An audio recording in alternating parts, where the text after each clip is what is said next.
नीता जी की 3 बहुएं थी, 2 मॉडर्न और 1 संस्कारी। नीता जी रानी और रीटा से बहुत परेशान थी। वही नीता हमेशा सुनीता जी को खुश रखने में कोई भी कसर नहीं छोड़ती। माँ जी, ये लीजिए आलू का पराठा विद एक्स्ट्रा मक्खन।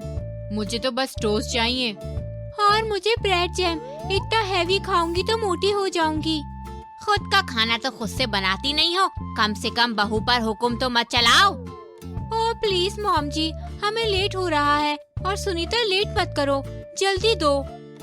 फिर दोनों ब्रेकफास्ट करके जल्दी से शॉपिंग के लिए निकल जाती हैं। एक नंबर की बेशरम है, सब इनके पतियों की गलती है। उन्होंने ही इन्हें इतनी छूट दे रखी है। जाने दीजिए ना माँ जी, आप खून मत जलाओ। ये लो मक्खन वाला पराठा खा के सेहत बनाओ। फिर सास खुशी से नाश्ता करने लगती है। रात में खाने के बाद, बहू मेरे पैरों में दर्द हो रहा है, प्लीज पैर दबा दे। ओह प्लीज, पैर दबाने से मेरे हाथ में दर्द हो जाएगा, मैं नहीं कर सकती। मैं तो छोटी ड्रेस पहन के कैसे बैठूंगी। सुनीता प्लीज तुम ही कर दो ना। जी आप दोनों जाओ, मैं माँ जी की सेवा कर दूंगी। फिर सुनीता सास के पैर दबाने लगती है। वहीं सुनीता रोज सुबह जल्दी उठकर घर का सारा काम करती है और रात तक काम में लगी रहती है। वहीं उसकी दोनों जेठानी मजे से ऐश करती हैं, घूमती हैं, फिरती हैं और पार्टियां करती हैं। एक दिन, बहू, अरे ओ सुनीता बहू, ये देख मैंने तेरे लिए ज्वेलरी सेट लेकर आई हूँ।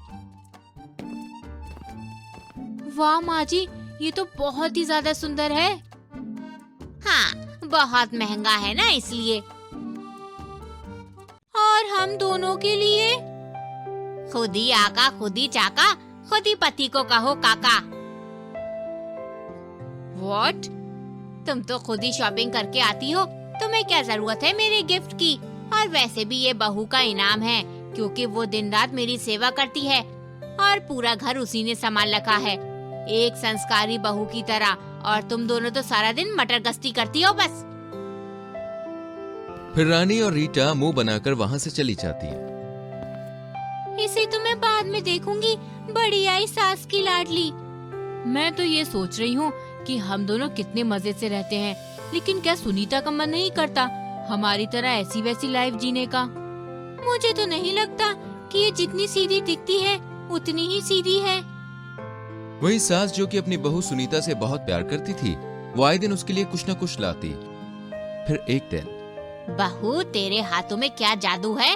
तू डेली रात को मेरे लिए जो दूध बनाकर लाती है, उसे पीने के बाद तो झट से नींद आ जाती है और डायरेक्ट सुबह ही उठती हूँ मैं। मेरे तीनों बेटे भले ही परदेश में हैं, लेकिन बहू तूने मेरे बेटों की कमी पूरी की है।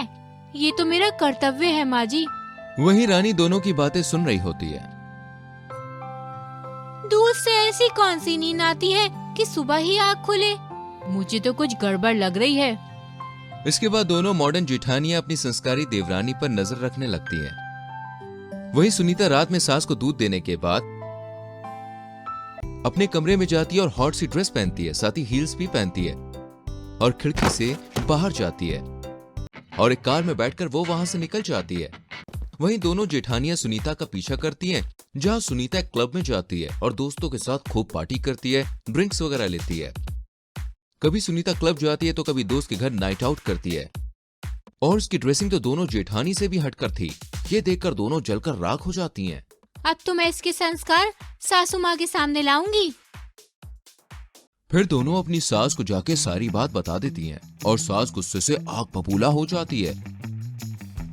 और जब बहू पार्टी करके वापस आती है तब, मैंने सोचा तू संस्कारों वाली है, लेकिन ये क्या, रात रात भर पार्टी करती है, गायब रहती है घर से, और ये कितनी छोटी छोटी ड्रेस पहनती है। तू तो हुक्का भी पीती है, नाक कटा दी तूने मेरी। ये देखकर दोनों बहुओं को बहुत खुशी होती है। माफ करना सासू माँ, अब से मैं कभी ऐसा नहीं करूँगी। लेकिन ये क्या, अचानक से दोनों सास बहू हंसने लगती हैं। यही चाहती थी ना तुम दोनों, मिल गई कलेजे को ठंडक। ये क्या, आपको इसे घर से निकालना चाहिए, आप गले लगा रही हो इसे। हाँ, क्योंकि ये मेरी बहू है और जो तुम दोनों मुझे बता रही हो, ये मुझे पहले से पता है। भले ही सुनीता दिन में सीता और रात में गीता बनती है, लेकिन तुम दोनों नागिन की तरह नहीं है सुबह 6 बजे से लेकर रात 12 बजे तक मेरी सेवा करती है वो। चली जाओ, अब अपना काम करो। इसके बाद दोनों मुंह बनाकर वहां से चली जाती है। उर्फी छोटे शहर में पली बड़ी लड़की थी। भले ही वो छोटे शहर की थी, लेकिन उसके ख्वाब बहुत बड़े थे, जिस कारण उसकी शादी हो जाती है बड़े शहर के रौनक से, ससुराल में। बहू, ये ले, ये कपड़े पहनकर नीचे आ जा। आज तेरी मुंह दिखाई है। ठीक है माँ जी। ये भी कोई कपड़े हैं? मैंने सोचा बड़े शहर में शादी हो रही है तो मॉडर्न ख्यालात वाले लोग होंगे, लेकिन ये तो मुझे साड़ी में ढककर रखना चाहते हैं। लेकिन नहीं, मैं ऐसा नहीं होने दूंगी।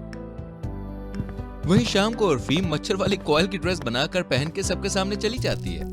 ये क्या बेशर्मी है बहू? जो साड़ी दी थी वो कहाँ गई? माँ जी, मैंने कभी भी इतने ढके हुए कपड़े नहीं पहने। मुझे ना उसमें बड़ी उलझन होती है, इसलिए मैंने ये पहन लिया। यहाँ तो हम मुंह दिखाई करने आए थे, लेकिन यहाँ तो सर से लेकर पैर तक सबको साफ साफ दिख रहा है। सही कहा बहन, जो चीज ढक कर रखनी चाहिए उसे तो ये बेशरम खोल कर दिखा रही है। जाने कैसी बहू लाई है किशोरी जी। हाँ, चलो बहनों। फिर सभी औरतें वहाँ से चली जाती है। कुलक्षणी, नाक कटा दी मेरी। मैंने सोचा था कि छोटे शहर की लड़की लाऊंगी तो संस्कारी होगी, लेकिन यहाँ तो संस्कारों का दूध माथा बनाकर पी गई है ये। मेरी भी एक्सपेक्टेशन कुछ इसके अपोजिट ही थी। खैर, सासू तेरी साड़ी के पीछे पीछे पीछे, हाजी तेरी सोच के काटा लगा। ओई माँ, ओई माँ, ओई माँ। सास ससुराल में पहले ही दिन बहू की यह हरकत देखकर सर पकड़कर बैठ जाती है। रात में, अरे बेबी, मैं तुम्हारे लिए आइसक्रीम लेकर आया था, यहीं रखी थी, पता नहीं कहाँ गई, मिल नहीं रही। तुमने उठाई है क्या? तभी उर्फी अपने बूब्स पर आइसक्रीम के कोन लगाकर वहाँ आती है। उर्फी, उर्फी की जवानी, I am too sexy for you, मैं तेरे हाथ ना आनी। Yes yes yes yes, I am Urfi, Urfi की जवानी, I am so hottie for you, मैं तेरे हाथ ना आनी। अरे हाथ नहीं, गले में फंदे की तरह लग गई हो, ये क्या हरकत है? बेबी, बहुत गर्मी हो रही थी तो मैंने सोचा थोड़ी सी आइसक्रीम से ठंडी हो लूं।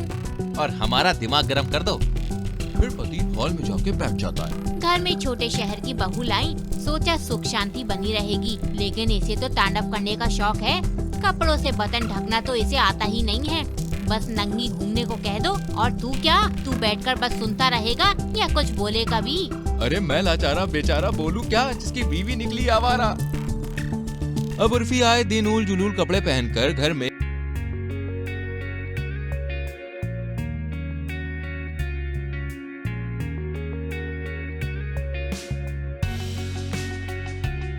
मोहल्ले में यहाँ वहाँ घूमती रहती।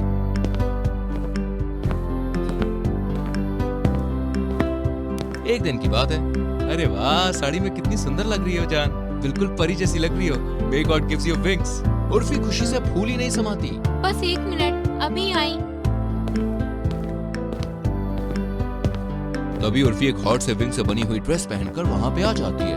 मैं हुस्न परी, मैं जाने जहाँ, मैं सबसे हंसी, मैं सबसे जवां। हाँ निर्मा, वॉशिंग पाउडर निर्मा। क्या माँ जी, गाने का कबाड़ा कर दिया। निर्मा से तुझे भी धुल दूंगी। चल जा, भाग यहाँ से। बहू नहीं, सर पर तांडव करने के लिए डायन आई है मेरे घर में। इसका बदला तो जरूर लूंगी मैं।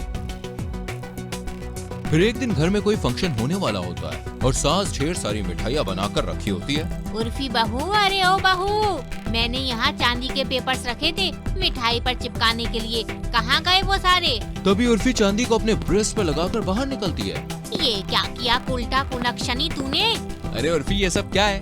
ये सब तू इश्क का राजा है, मैं हुस्न की रानी हूँ, जाम हाथों से छलकने न दूंगी, राज की बातें ना किसी से कहूंगी, अब के तुम आए तो वादा है मेरा, आज मैं तुझको ना जाने न दूंगी, चांदी सा बदन तेरा, सोने सी जवानी है, तू इश्क का राजा है, मैं हुस्न की रानी हूँ।